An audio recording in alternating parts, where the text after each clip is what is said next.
Welcome to my video. Basically, what we're going to be discussing today is the connection between someone's socioeconomic status and whether or not that has an impact on someone's likelihood to commit crimes.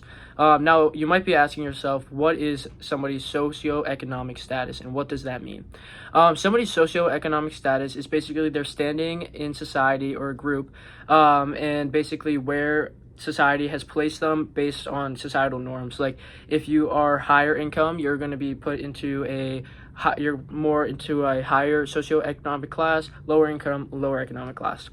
And that can be defined by more things such as somebody's education, their income, like I said, their job, and etc. Basically a bunch of other things. And it can range from being low to high. That's mainly what this video is going to focus on. It's going to be a comparison between whether someone of low socioeconomic class and someone of higher socioeconomic class, and whether their differences could have an effect on whether they are more likely to commit crimes or not. So, within the world of criminology, there are three main theories that explain the relationship between somebody's socioeconomic status and crime rates. The first is the opportunity theory, which basically states both opportunity and motive must be in play in order for a crime to occur. The way that this plays into the relationship between somebody's socioeconomic status and the crime as people in crime is since people of less socioeconomic status who and are more deprived of necessities and are living in poverty, etc., have more motivation to commit crimes, such as like stealing and drug trafficking, as their main motive can be to obtain the things that they are deprived of.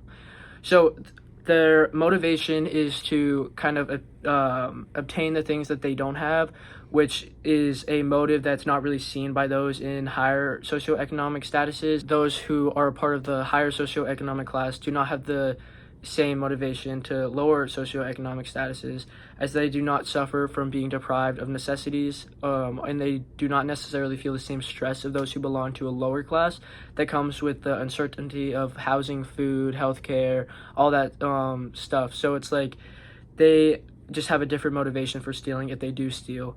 So that's the opportunity theory, which kind of is an umbrella term that contains two other main theories that are involved in the criminology of socioeconomic classes and crime, that explain like the connection between the two. And these theories are the social disorganization theory as well as the strain theory. The social disorganization theory is that communities with a higher level of poverty and unemployment are more likely to experience social disorganization, which in turn leads to higher crime rates. Social disorganization essentially means that the community is not as connected and doesn't share the same values or beliefs that would usually connect the community to be united. This can cause a disconnect between individuals within a community, which limits the support system that someone can have within their community.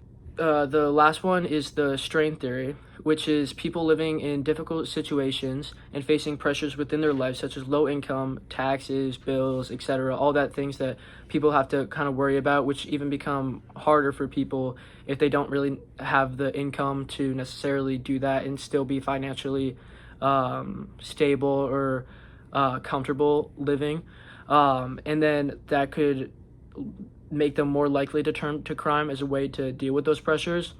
And there also just becomes a strain between the goals one has and the opportunities available to them, or shall I say like the lack of opportunities available, as people living in lower income communities receive inadequate resources, housing, healthcare, schooling.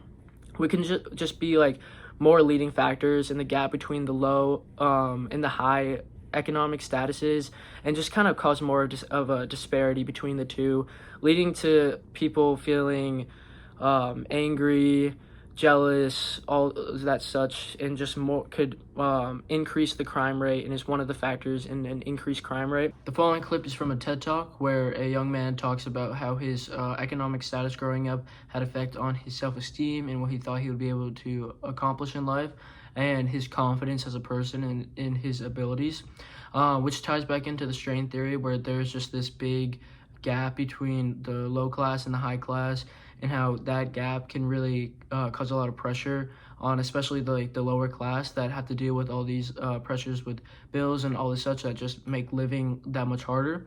Now, a lowering of confidence can really have an effect on somebody's mental health and their decision making, which can lead to an increase in crime rate as their thinking abilities and their cognitive decisions are totally impaired.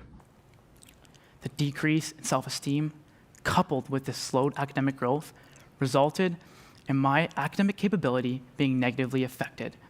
And because of this, I felt like I was incapable.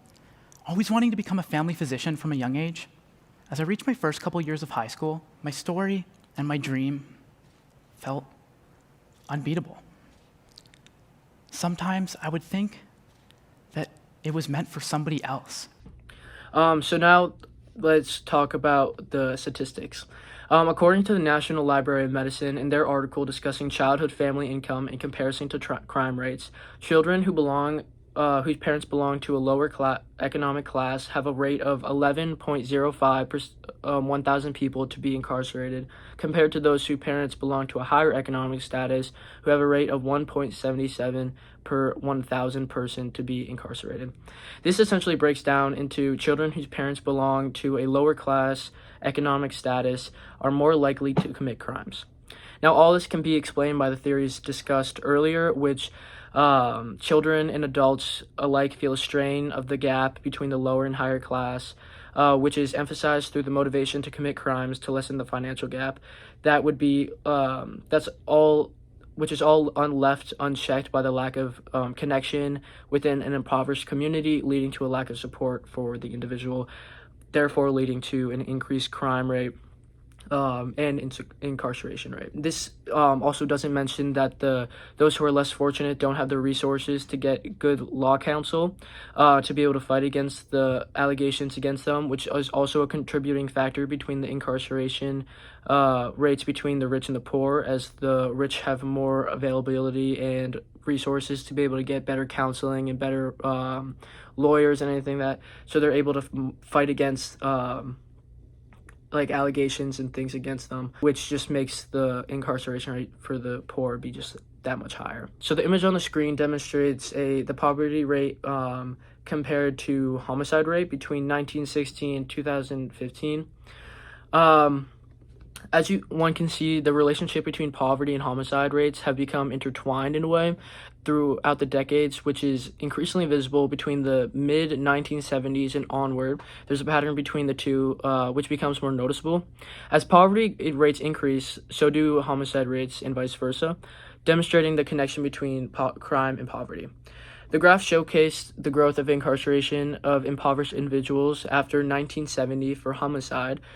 This trend is actually pretty similar to the growth of incarcerated individuals after the 1970s, after the beginning of the war on drugs.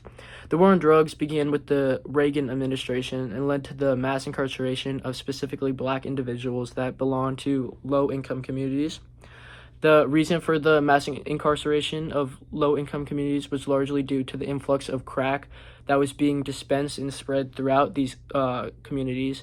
This was done by the Reagan administration, which was then followed by the strengthening of laws that surrounded drug use and drug distribution, which was also done by the Reagan administration. Now, the main target for this crackdown on drugs were impoverished Black individuals who are still seen to suffer the consequences of the war on drugs to this day, as Black individuals still take up a higher percentage of prison population than any other race. So what can be summarized is that somebody's socioeconomic status does have a large effect on who is incarcerated and who is not. Someone who's a part of a lower class, lower socioeconomic status, such as a minority or somebody who is poor or lacking resources, have a higher chance of being incarcerated than those who have who are part of a high socioeconomic status. This is largely due to the fact that those of higher statuses have more access to resources such as education, better lawyers, all this things that could keep them out of prison, and then as well as the three theories, the strain theory, the opportunity theory, and the social disorganization theory, which explain that there becomes a feeling of disconnect within a impoverished community, which is facilitated by the lack of resources, which just leads to an increase in crime. Now, there's not really a solution to the disparity between socioeconomic classes, as it's been around for really a long time, and there's not much you can do about the more impoverished people being put into prison more than higher class people, besides the fact that just offering them more resources. Education is a very big factor, and just allowing them the opportunities to be able to do more with their life than turn to crime and turn to a life of crime, and just give them the opportunity to grow and better themselves and follow through with their goals.